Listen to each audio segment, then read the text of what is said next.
Culinary, Chef Coach Kwasa, and I'm coming at you live. Shout out to all of my early risers. And this morning, I'm going to be answering some questions when it comes to whole, fresh living and unprocessed foods and fitness as a lifestyle, especially if you're a beginner and maybe perhaps you're a beginner or you feel like you're a beginner or starting again in your 30s, your 40s, maybe even past 55. How can you make this lifestyle stick? And speaking of making a lifestyle stick, this is September. So we are in our final push, our final season pushing for the new year. We don't want to wait till the new year's to get into shape because that's a scam. That's why every year we're doing it over and over and over without achieving significant results. There's a lot of nuance things that are being left on the table, which is why it doesn't stick. And I saw a notification this morning. I'm like, who's this notification? I guess somebody was looking at the workout. I meant to make it private, so somebody was commenting on the workout. So it is very easy as someone that also, loves fitness to just sit back passively and watch and not to interact. This is not the season to do that. This is the season to take a lot of things off the table, like hair, for example, right? I just washed my hair, so it is literally still dripping wet. But I'm always thinking there are different things we want to take off the table, any kinds of barriers to fitness, anything that's going to get in the way of priorities or what you say are the most important things to your life. So we're going to get into a Q&A. If you have questions, you can feel free to put them respectfully in the chat. I invite you to subscribe to this channel if you're interested in all things having to do with whole, fresh living and unprocessed foods, daily personal movement, which I will call a daily personal movement practice instead of exercise. And there's reasons why I reframe that, as well as garden/nature therapy, really giving yourself access to a mode of therapy that you can administer to yourself, right? Without a whole bunch of drugs and pills to make yourself feel better and more importantly, to regulate your nervous system. So the more we can take things off the table, the more we get them out of the way. Hair can be one of them. So in the sea, of social media, there's so many choices. There's so many things that we can look at. Um, but I will say, going on 4 decades in the industry of health and fitness competitions and yoga, I can tell you my eye has always been peeled for longevity. How am I going to stay as injury free as possible? How can I maintain the most fitness possible, especially naturally, right? Without drugs, without surgeries, no, no diss to anyone that wants to do that. Yet I'm very well aware, working in the health and wellness field, of a lot of the repercussions of a lot of the things that we do to try to shortcut, and it just doesn't last. So, although I'm not walking on stage and I'm not competing anymore, I've known that I always want to I mean, I can do great workouts in the gym, but I never, ever, ever wanted to be dependent on a gym. Why? Especially as a mom, I know that once your child gets up, it's a wrap. Everything is off the table. You're off at the races. You're attending to your child, your significant other, and looking at the family history of the women in my family, right? There's a distinct pattern of obesity, morbid obesity. I can't speak for y'all, but I can speak for myself. And my hair should be dry soon, but it's dripping wet. But there's a pattern of morbid obesity in my family, as well as diabetes, heart disease, high blood pressure. These are the comorbidities, the diseases that run together in packs. If you get one, you're likely going to get maybe the other two, right? And now the numbers are just increasingly getting worse and worse. At the same time, I don't know. It's like, and y'all let me know respectfully in the comments. I have zero tolerance for disrespect. But let me know, what do you think? Like, are you observant? It feels like, I don't know if people are feeling more hopeless or more paralyzed or more in a trance, or maybe, folks are more in a shock, um, paralysis paralysis analysis from all the myriad of too much being overstimulated by the internet. It's like we're watching more and more, but we're not getting into action, and we're not getting into action consistently. And I will say that consistency is important. Imperfect, showing up consistent, imperfect is so important. I would even call it a leverage practice. Just showing up, even if you feel you don't have enough time to work out, showing up for 15 minutes or 20 minutes is a leverage activity. And it's all about the leverage. If you really want to build something consistent, right? It's really important to observe your ego and observe, or that part of our security system, that part of our intelligence. Observe if you are an all or nothing person. Do you feel like, oh, if I can't do the whole hour of a movement practice or workout, I'm not going to do anything? That is so costly. That is costing us years. And especially as women, if you do that, well, this is not exclusive to women, it's men too. But if you do that over and over and over for years, eventually you lose your momentum and you lose your motivation. You become stuck. We're not realizing because why we're becoming stuck. If you keep staring and staring and staring, if you know you've got a diagnosis and you're not consistently doing something about it, the less you take action, that mentality, after a while, you start to lose your motivation. You lose your faith and your integrity in yourself. And you stop feeling like you can even muster the mental, emotional energy to do something because you broke integrity. You break your promises to yourself. And it's easy for us to talk about work, but if you don't go to work, you don't get paid. But when you don't do something for yourself, there's the illusion that you cannot take care of yourself and you don't have to pay a price. But that's where these nuances are really, really powerful. If you're not taking care of yourself, and that's a popular catchphrase. I'm speaking specifically to eating whole, fresh, living, and unprocessed foods. I'm not attached to whatever label you call yourself. But if you're not eating majority fresh foods, if you're not having a vigorous movement practice most days of the week, if you don't have a practice to regulate your nervous system, you are in trouble. You're in trouble, my friends. Are people paying attention to what's coming down the pipeline? Right? So there's enough stuff. This is not to put us in fear mode. I don't even know if we can really get into fear mode or if we're totally shooting past fear mode into just paralysis, feeling like we can't get into action. And because we don't feel like we can be consistent with a whole hour, we do nothing. That will cost you 5 years, 10 years, 20 years. When you look around, it's like, I don't even recognize my body. And for the different types of diseases that are coming down the pipeline, I think the different types of stresses that are affecting the body nervous system from watching these screens, make no mistake, a lot of the entertainment that we're watching is actually very triggering to the nervous system. If you put a little screen time, right, you can download apps to look at your screen time. If you put these apps on, you can see it's horrifying that you could be spending 10, 12, 13, 14 hours on your screen without getting a movement practice on. So, in any event, questions that are coming up when it comes to fitness, especially if you are a beginner or if you have injuries, right? So, one question, and you can put your questions respectfully in the chat.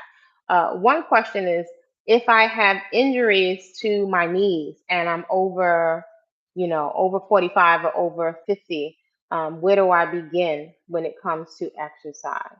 So one of the best places to begin, of course, is walking. Just doing some kind of walking to get yourself in the mindset of moving daily. It can be a shock to some people, especially when you start going up and down hills and not just flat, just how out of shape we have become. I'm really big on using different types of tools to give you feedback on how hard you're working, number one. And number two, where should you be for your age? How are you determining where I should be, right? And there's several reasons why we don't have the sense of urgency when it comes to movement. We don't really have a clear idea of where we should be. And the standard for fitness is so very low. For example, 1 hour is great, but your 1 hour of concentrated strength training should include corrective exercise for the imbalances that you have or the injuries. Um, they have to account for the amount of sitting that we're doing. So your concentrated hour of cardio, right, for your heart, of strength training for bone density and for lean mass, as well as stretching, that that by itself doesn't mean you don't need to move for the rest of the day. You still need to get your walking in so you have more activity. Believe it or not, it's only but so much calories you can burn, especially as you become more consistent. So a lot of these things we're not understanding. So to start first with walking to get yourself in the mindset, but I would say to make it much more of a meaningful, effective practice, you want some kind of feedback, right? For example, what kind of distance are you covering? You know, if you have your favorite path that you're walking, you want to be able to see what your resting heart rate is, right? You want to be able to see from month to month, how is your heart rate improving? You want some signs that you're progressing due to whatever type of exercise or movement practice that you're engaging in. That's what's going to keep you motivated for the long haul. So walking is with all fitness, walking with some feedback, because the walking is great, but when you take into consideration the standard for movement is so low, aka sitting in a chair for 6 to 8 hours is so unnatural. It's causing back pain. It's throwing the whole posture off. It's causing a lot of weakness and tightness because there are a lot of muscles that are not being used. Then imagine walking for 8 hours to buffer or to counter that 8 hours of sitting. So, you know, we may not want to hear it, but the standard for fitness is too low. And it might also be helpful to Google and look up, where did the 10,000 steps come from? How did they arrive? The Japanese, hint, hint. How did they arrive at that number of 10,000 steps, right? Because you know, the public, we take it and we run with it. I initially used to think 10,000 steps, 15,000 steps. If you're a fitness influencer, that's great. But I don't consider it the most effective thing in terms of time. Though, if you put it into a context, we're just not moving enough throughout the day. And it comes as a shock because at this point, many of us don't have a frame of reference for how much we should be moving. We just know we have to go to work, and I have to sit at this desk in front of this computer for 6 to 8 hours. And then many people doing the work now of 2 or 3 people. So your body doesn't give two hootie patooties, two peach pits about your body doesn't care about your job. It needs what it needs, right? The body's rusting. The lymphatic system is not being pumped. The organs are spilling all out all over the place because the core musculature is not strong enough to pull the abdominal muscles in. So the whole body is like becoming like one big blob, which also sets us up for injuries once we begin to exercise. So walking is great, though I would interject into that walking with some type of feedback. And if you're working with a coach or someone giving you some feedback, you want to be able to see, what is your caloric expenditure? How long will it take for my body to adapt? And then you also want to know, what's the next step after walking? How can you continually progress your walking so it continues to be just enough of a challenge to elicit the types of changes that you want to see in your body? All right, so next question. Well, we'll continue on with that question. If you have injuries, 35, in your 40s, and your 55, should you prioritize strength training? Strength training is super important so that you start to build bone density, which you still can in your 30s, your 40s, and your 50s. However, there are certain types of movement patterns or exercises that will allow you to be able to do the strength training without getting injured. The injuries are so common. The average person gets injured within the first 6 to 8 weeks of joining a gym. Are they getting injured from the exercises? No. Actually, people are getting injured because the body is so deconditioned, so stiff, so much imbalances, so much lack of range of motion, so much, one side is, stronger than the other that we can't see with our eyes. That's where we get open to injury. We're not training our balance. We're not training hip mobility so we can move a full range of motion. around the joints pain-free. A lot of us may be like a foreign concept to us. We just know we want the muscle. We just know we want to lose fat. We just know we want our heart stronger. But a lot of the functional movement, which is my favorite type of movement, we're not doing a lot of functional movement. So let's say with the 15, 20-minute workouts, they're great. But if you're in your 30s, 40s, 50s, if you're over 55, these types of movements, dynamic movement, dynamic stretching, corrective exercise is critical. It is likely you're going to get injured if you're not doing a thorough warm up. And I'm not just talking old school static stretching, because you can actually get injured there too. But a type of warm up that's going to warm up your core body temperature and warm up your limbs and get your heart rate up. So it's another benefit to using the heart rate monitor, right? So again, this morning, we're just on here briefly. We're in September. We're talking about questions. If you're a beginner in fitness, or you're like a beginner again when it comes to fitness in terms of getting on a routine. This, by the way, is our final push for the new year, right? So we have September, October, November, December, right? We're really pushing. Oh, greetings, Petra. We're doing a push for the new year. So we don't wait to the new year, because that's a mentality of waiting, right? And you're waiting and tomorrow never comes, right? We're looking to really make our biggest push for the new year when it comes to fitness. And with the fitness, there's no way you can get fit. You cannot change your body without changing your mind. And as someone that comes as a professionally trained chef, as a former fitness competitor, as someone that comes from a pattern of morbid obesity, as someone that's worked in a holistic health center trained in juice fasting, there are so many distinct patterns as to why we stop, why we never start, and why we are not consistent. So if you have questions about your fitness, if you're starting or you're not seeing changes, then put them respectfully inside of the chat. Any kind of questions you have about starting yoga, fitness, cardio, what should you do first? How much time does it take to burn fat? Should I do cardio first, or should I do cardio last? Right? All of these questions we're ruminating, and now we have so much, we have a plethora, we have so much, an abundance of information, but it seems like we're still more confused than ever.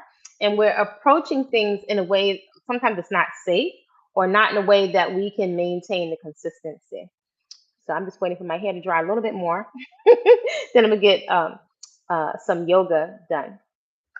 So another question when it comes to beginner fitness, yoga, right? So there are many people that are interested in doing yoga in late 40s and late 50s. How can you approach it so that you don't get injured, right? Because a lot of us are just online looking at videos, and quite often we can misinterpret what we're looking at online, or we may not understand proper placement of the hands or the shoulders. Some common injuries are shoulder injuries.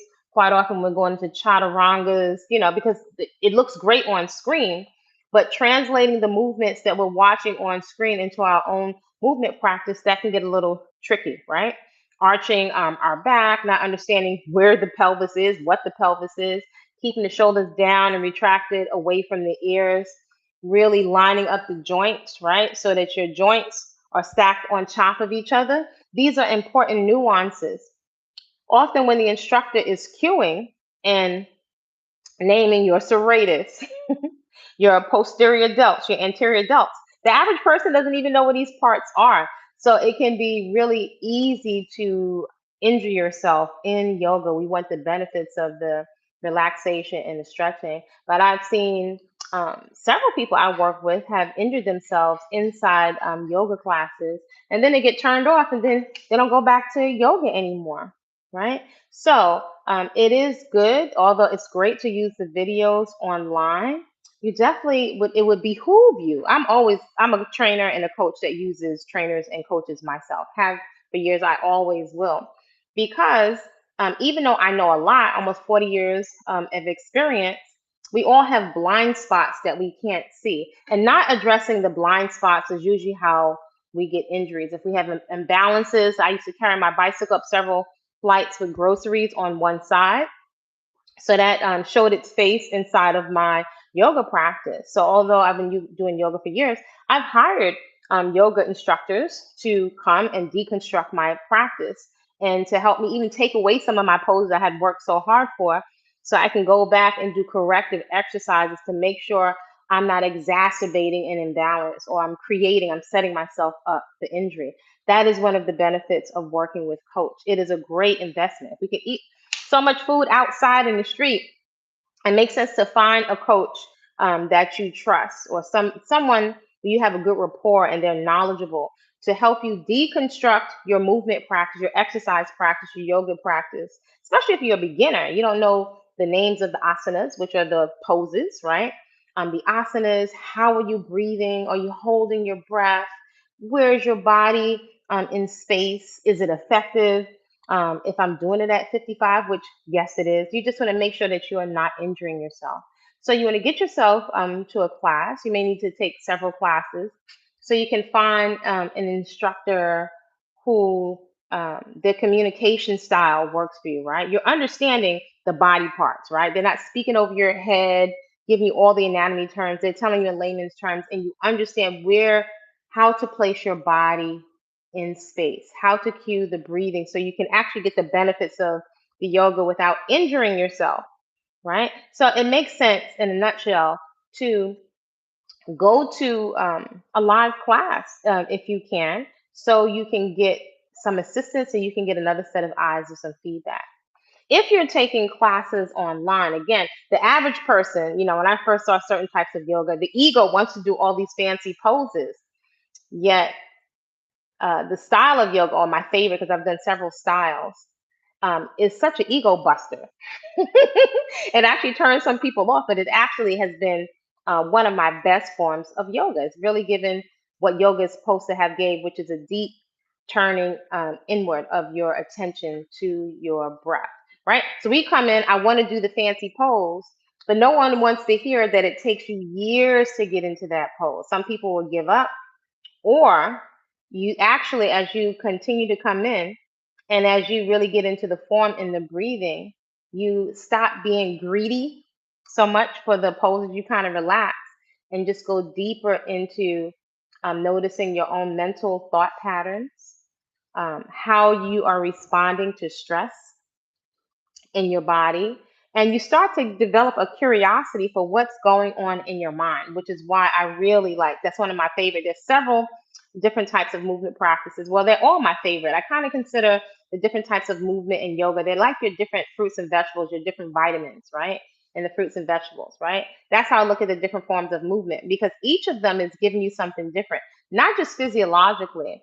They're all giving you something different when it comes to regulating your nervous system and your emotions. And as a coach for myself and with people I work with, that's a huge part of my practice. It's a huge part because many of us are not going underneath the hood to what's going on in terms of our resistance to getting into movement, um, repressed anger, emotions. You're processing so much of your mind, so much of your habits, so much of your quirks, addictions, so much of those different things are coming up as you start to open up your body, right? And if you start to get deeper into your breathing through the yoga practice. So, again, in order to get the benefits, you've got to be consistent actually for long periods of time. So again, we want to take a lot of things, a lot of the distractions off the table. The more also you understand why you're doing what you're doing, right?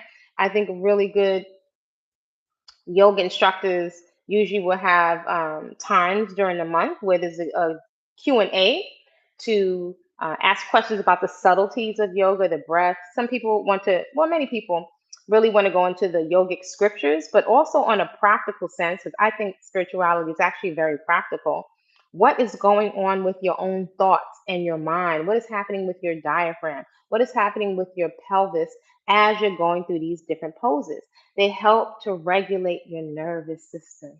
Most of our nervous systems are shot. Our nervous system is out of whack. And so all the people say, give me the diet plan, give me the raw food plan, just give me the exercises. Many people are not really going underneath the hood as to why we have to address the need to self medicate and to self soothe.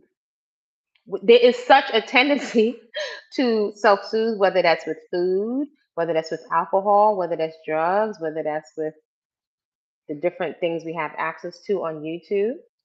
More and more, we're kind of being weakened as a society and lulled into like a trance as a way to cope with stress.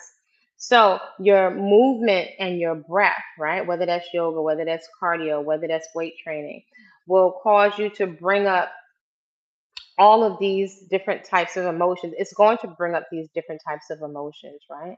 So, a whole, just like whole, fresh, and living foods, a whole movement practice will really encourage you to deep introspection. If you're doing a holistic practice, it will cause you to do reflection, journal writing. If you approach your movement practice from a holistic lifestyle, that's when you can really make the change to this, right? Because you can't change all of this without changing this. If you don't change this, your following instructions is going to be temporary. Once the initial momentary enthusiasm wears off, then you stop, or you become like one of these rude trolls on YouTube that actually pays for internet or pays for phone credit to just wander aimlessly like a ghost and try to engage strangers, on the internet, right? All right. So I'm just gonna stay on just for a little while. My hair is dry, just about dry, so I'm about to go get into my movement practice this morning.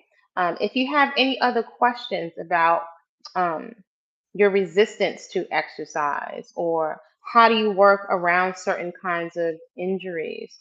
Is it possible to cultivate a yoga practice from home in over 55, whatever, which it totally is?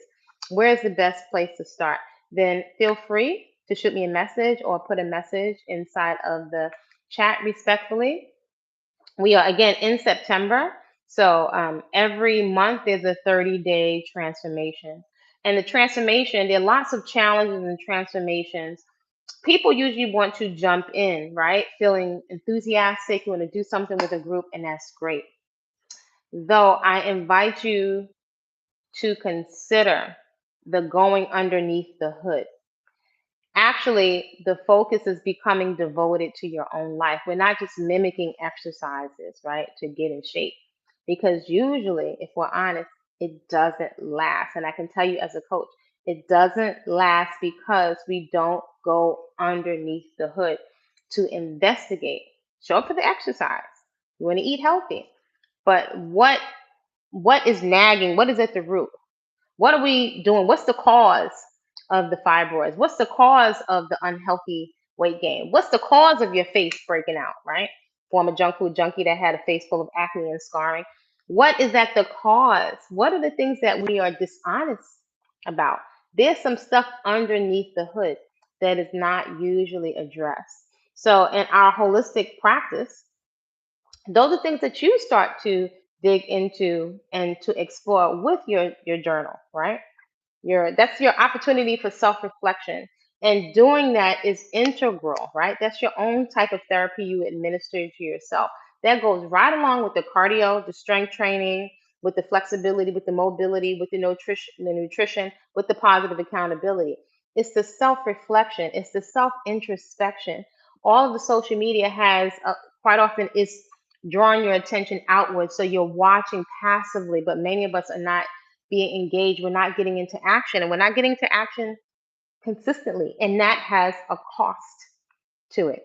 So, if you need some motivation, if you need some coaching, we do every month. There's a 30-day transformation, and it definitely has a movement practice. It definitely has cardio. It has strength for bone density and a body recomposition. It has nutrition in there. It has flexibility. The foundational is going underneath the hood. Why we do the things that we do, why are we self medicating? That is going to be your best bet at really making progress, is to really explore what is driving our mindless looping thoughts, our mindless behaviors, our mindless munching, our mindless desire to self medicate. A lot of these are deeply ingrained patterns. So that is what we are exploring in our movement practice. All right, so y'all create a great day on purpose because you said so. Reach out to me if you'd like to join the 30-day transformation to become devoted to your own life before your spouse, before your children, before your church, before anybody. Becoming devoted to your own life. It has a look, it has activities attached to it. It should show up on your calendar. If you don't have those activities of a movement practice for strong muscle, not just for a look, but for bone density, so you can protect yourself, right?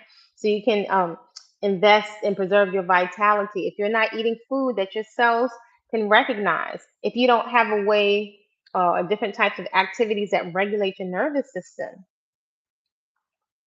then what kind of self-care are you really doing? So we're looking to take a lot of the distractions off the table so we can cultivate some consistency. So y'all create a great day on purpose, like, comment respectfully, and subscribe. Yeah, and let's keep it respectful because I would delete you in a heartbeat so you can go somewhere where you have more harmony with someone else that's in line with you. Create a great day.